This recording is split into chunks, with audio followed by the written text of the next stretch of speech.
Hello, I'm Green. And I'm Purple. Welcome back to Green and Purple. Oh, God! Oh, jeez. We did figure out that that is instant death if you land on that spike. I mean, the...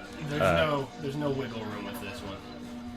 Alright, so basically we have to make our way to one side and then go over on those things. Oh, my goodness. This is a pretty perilous room. I remember dying here a lot as a child. Yeah, don't blame you. Especially when there's instant death, you know? Yeah. It's always waiting for it. Like, the lab is it definitely deserves to be the fun area. Yeah, definitely. Because they really crank it up on this area.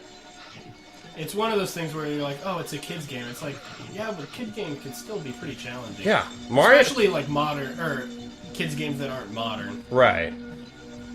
Like, if you're talking about a kid's game now, then yeah, it's probably dirt easy, but back in the day, like, they still cared about challenging kids to do stuff. Like, you remember the Tarzan game on PS1? Did you ever play that? Yes, I did. That game was hard once you got to the end. Yes. You're like going through the camp or whatever, riding on elephants and stuff. Mm-hmm. Like that game got hard. And, like PS1, I feel was like the last of the generations where like you could really say that most games were pretty hard. Because once you got to PS2, there were still hard games. I feel like that's whenever we kind of get into like the more modern area where like games are a lot more approachable. Right. Which I don't think is a bad thing at all. Because the funny thing is like, yes, in general there are more easy games, but there's not a lack of hard games. Right. Like Crypt of the Necrodancer, really hard. Well, I find it really No. hard. Okay, I will admit, because you know, I'm like, I'll probably play on the show, but like, to me, yes, the Crypt of the Necrodancer was very difficult for me when I started off. Now I'm really good at it, but like when I first started it. Crap!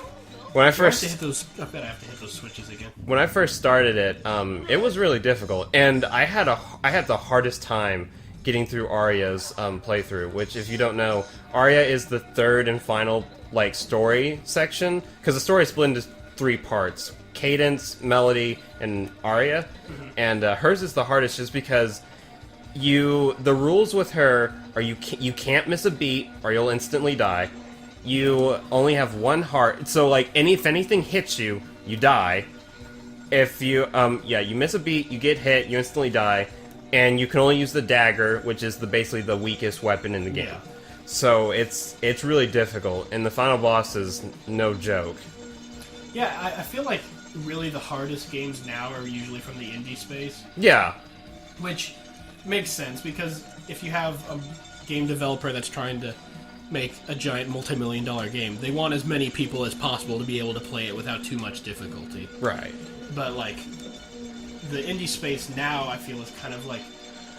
It's gone retro in more than just, like, you know, a lot of games have pixel art.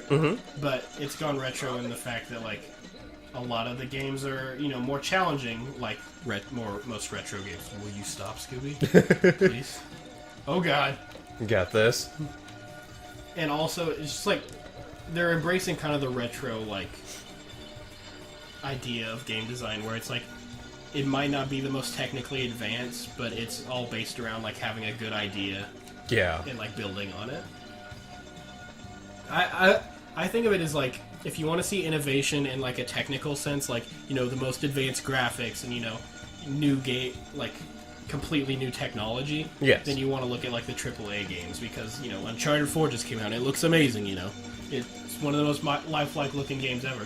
But if you want to see like innovation in actual game design and like game ideas, then you're going to want to look at like the indie space, because those are the ones where they're always trying to like come up with a completely new way to like play a game or like present an idea. Right. And then there are games like Mario Maker and Little Big Planet, where it's like the game, the community that is part of the game are the ones that make just and I think that's things. really cool. Yeah, it's like, I'm trying not to say like as much. It's one of those things whenever you are getting into not just public speaking, but speaking to any kind of audience. Right. You realize those little weird speech tics you have that you never realized before. Wait, what was I saying? Something about Mario Maker. Oh, right.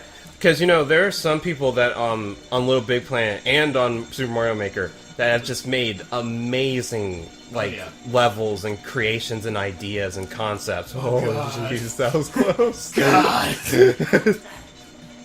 God was teasing you there. He was like, You're "Oh." like, I ain't gonna get it. It's really inconsequential in the grand scheme of the world, but I'm gonna screw you over. What happened? Did the game freeze? I hope it didn't. Do you want me to jiggle the disc? Yeah, try opening and closing it again. Oh wait, no, it's not frozen. Oh, it just turned off the electricity. It just turned off the electricity, so it got us stuck here. Okay. And the floor's not electric anymore. Oh no, the Funtime Land Robot. Oh, I forgot these were even in the game.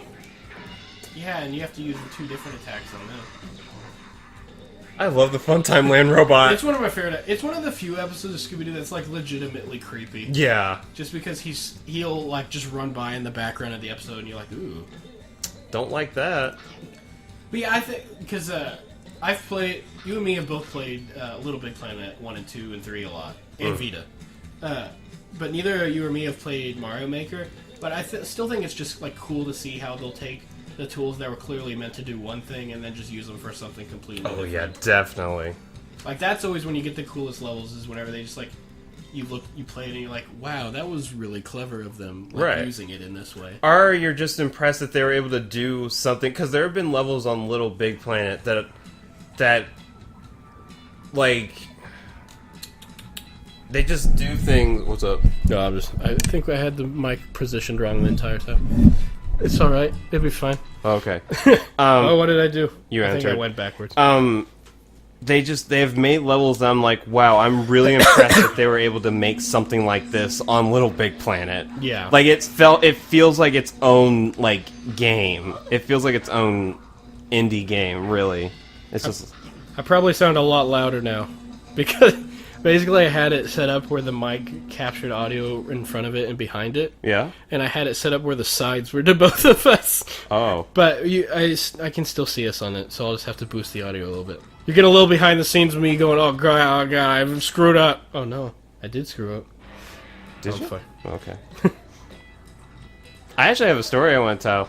Do it. Because, last week... that's probably instant kill. Yep. Last week I house sat for you, because you went on a trip. I mean, you did. I house sat for myself. And there was a little bit of a ant problem. Oh yeah, I remember. I basically, and here's the story. So I get there because I get up. I'm a morning person, so I get up at like 5 in the morning. And so I got up that early, and I head over to Austin's place. And when I get there, I will usually, because your dogs, Bailey and Junior, they have food containers. Yeah. And I would take those food containers and I would put them in your parents' room and then distribute the food to give to them. The food to give to them. And oh, that's weird. And I basically, it was Thursday morning. I got in there. I picked up the containers, and as I am walking, that's weird. As I am walking to your parents' room, I feel a tingling sensation on my left arm. Oh no. And then I look down, and I see this black mass just crawling all over my arm and just walking and stuff. And I didn't scream. I just kind of accepted it. I was just like, oh no, this is my life. And I'm dying. I put down the Bailey's container, and I walked over to the kitchen sink, and I just rinsed my hand off. And my arm itched that entire day because they got me, not horribly, but they bit me a couple times. Well, see, that's remarkably similar, or not remarkably so, but similar to, like, the story where I think originated my hatred of all bugs. Oh. Because this was back whenever I lived at my old house, and I had a little bookshelf. It wasn't really, like, meant to be a bookshelf, but it was just a shelf that was underneath my window. Yeah. And I had all my books on it, and I had my little, this little box that I kept my money in, and which is basically, just like pennies or whatever, because I was like 5. And, what it even... I don't know. I don't understand this. Wait, check the map. Yeah, maybe I'm not even supposed to... No? This is like a hub. There's 2 X's to this, and I can't even find one! That's when you know you suck. Oh, gosh, let's see here. You're saying? But so I picked up my cash box to like see what was inside of it, and then I was just looking inside, and then I remember feeling like this tingling all up my arm, and then I looked down, and there's just like this little pile of, I don't know if it was dirt or like wood shavings or something, that was right underneath where my cash box was. And then there was just all these ants crawling over. It was like a hill they had made. And I looked, and like my entire, like, both my arms were swarming with ants. And then I freaked out, because like I already didn't like bugs. But then there was just like all these bugs all over me. I really don't know what we're supposed to do here. This may not be the finale if I can't figure out do a ground pound on one of those boxes. That's a good idea. Don't laugh at us. It's like, it's so stupid. I can't even figure it out. This is weird. I feel like there's some sort of like puzzle element I'm not quite grasping. because you drained it. I drained it, but it was already drained whenever I came back in here. And Right. that's a different style button than the rest of the buttons. And there's no other like moves I can use.